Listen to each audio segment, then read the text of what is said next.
नमस्कार मित्रांनो, मी विनोद क्षीरसागर, पुरंदर एंटरप्राइजेस, सासवड, भिवडी, तालुका पुरंदर, जिल्हा पुणे, आपले सरकार सेवा केंद्र चालक. तर पुन्हा एकदा आपल्या सर्वांचं स्वागत आहे पुरंदर शेतकरी विशेष या आपल्या यूट्यूब चॅनलमध्ये. तर आजची महत्त्वाची अशी बातमी राहणार आहे, बजेट 2026 म्हणजे आपलं 2026चं बजेटमध्ये काय स्वस्त झालंय आणि काय महाग झालंय आणि त्याच्याबद्दलच्या आपण थोडक्यात माहिती जाणून घेणार आहोत. तर हा व्हिडिओ आपण शेवटपर्यंत संपूर्ण पहा, न स्किप करता, म्हणजे आपल्याला संपूर्ण माहिती व्यवस्थित आपल्याला मिळेल. तर पाहूया मित्रांनो पुढील व्हिडिओ.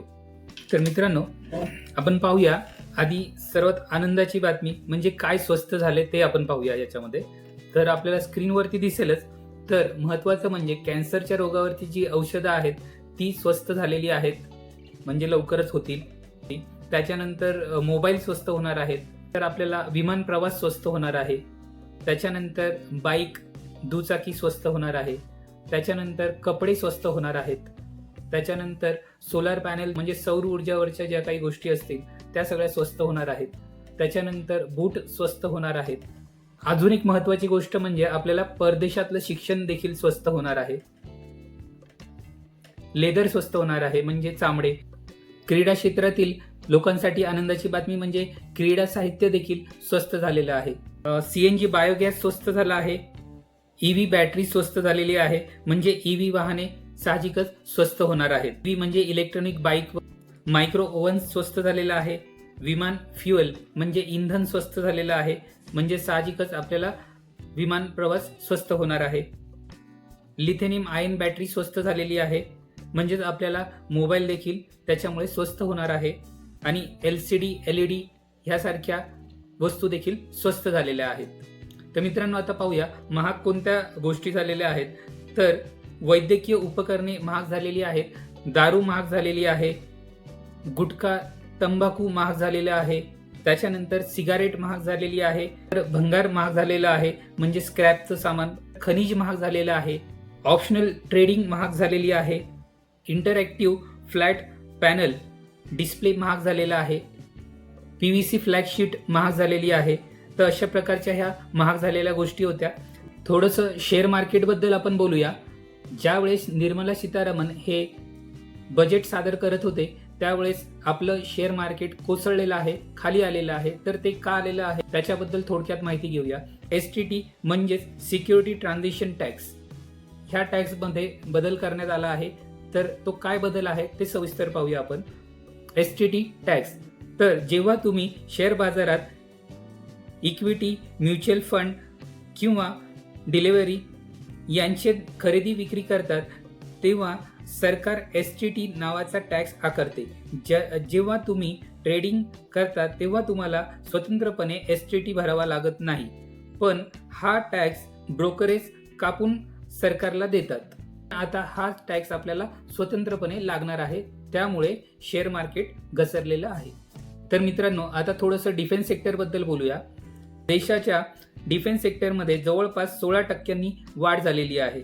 डिफेन्स सेक्टरमधल्या खर्चासाठी एकूण 7,84,678 कोटी रुपये इतका खर्च करण्यात येणार आहे. तर मित्रांनो, ही खूप चांगली गोष्ट आहे. आपलं डिफेन्स जे आहे ते आणखी भक्कम होणार आहे ह्या गोष्टीमुळे.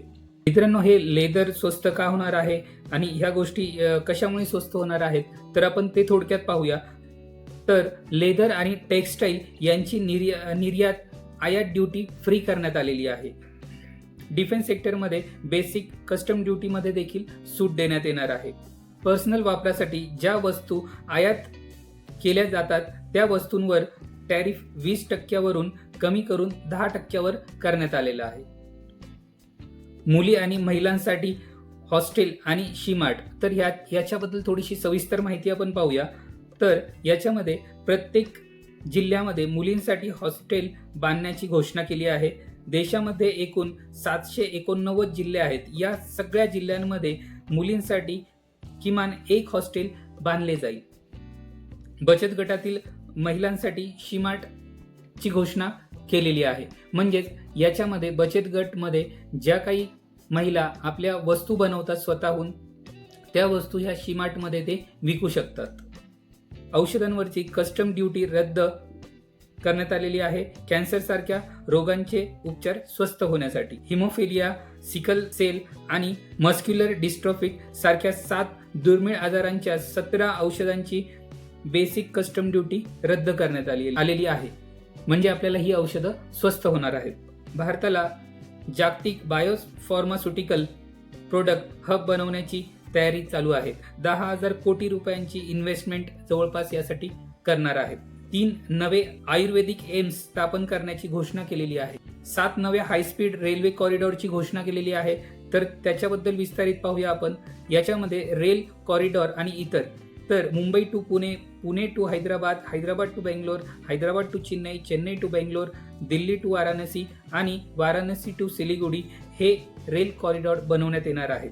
सरकारनं पुढच्या 5 वर्षात 20 नवे राष्ट्रीय जलमार्ग बांधण्याची घोषणा केली आहे. तर ही पण एक महत्त्वाची बातमी आहे मित्रांनो. वाराणसी आणि पटना येथे जहाज दुरुस्ती केंद्र डेव्हलप करण्यासाठी ची घोषणा केलेली आहे. ही पण महत्त्वाची गोष्ट आहे. देशातल्या 20 प्रमुख पर्यटन स्थळावरती 10,000 गाईड्सना ट्रेनिंग देण्याची घोषणा केलेली आहे. इन्कम टॅक्स बद्दलची विस्तारित माहिती पाहूया. तर इन्कम टॅक्समध्ये काय बदल आहे तर रिवाइज रिटर्न फाईल करण्यासाठी 3 महिन्याचा कालावधी वाढवण्यात आलेला आहे. याचा अर्थ आता तुम्ही 31 डिसेंबर ऐवजी 31 मार्च पर्यंत रिवाइज रिटर्न फाईल करू शकता. सरकारनं 1 एप्रिल 2026 पासून न्यू इन्कम टॅक्स ऍक्ट लागू करण्याची घोषणा केलेली आहे. या ऍक्टमुळे इन्कम टॅक्स भरणं सोपं जाणार आहे असं सरकारचं म्हणणं आहे. मित्रांनो, दुसरी एक गोष्ट म्हणजे खेलो इंडिया मिशन सुरू केले जाणार आहे. वित्त आयोगाच्या अनुदानाअंतर्गत आर्थिक वर्ष 2027 मध्ये विविध राज्यांना मिळून 1.4 लाख कोटी रुपयांचे वितरण केले जाणार आहे. खेलो इंडिया मिशनमुळे साहजिकच आपल्या सर्व खेळाडूंना याचा फायदा होणार आहे. त्याच्यानंतर NRI साठी काही घोषणा केलेली आहे. तर ते पाहूया. NRI आहेत त्यांनी आपले घर किंवा जमीन विकली तर TDS कट होणार आहे.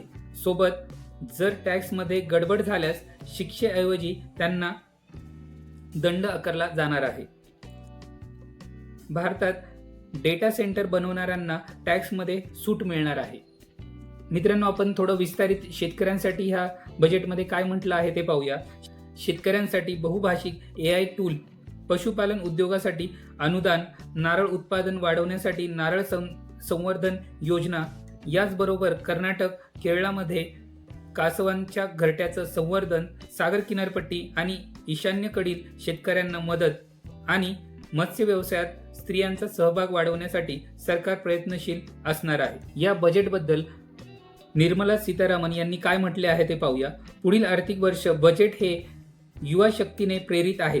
तसंच हे बजेट आत्मनिर्भरतेला एक प्रमुख आधार म्हणून ठेवून देशांतर्गत उत्पादन क्षमता, ऊर्जा सुरक्षा आणि महत्त्वाचे आयात इतर देशावर अवलंबून ठेवणं कमी केलं आहे.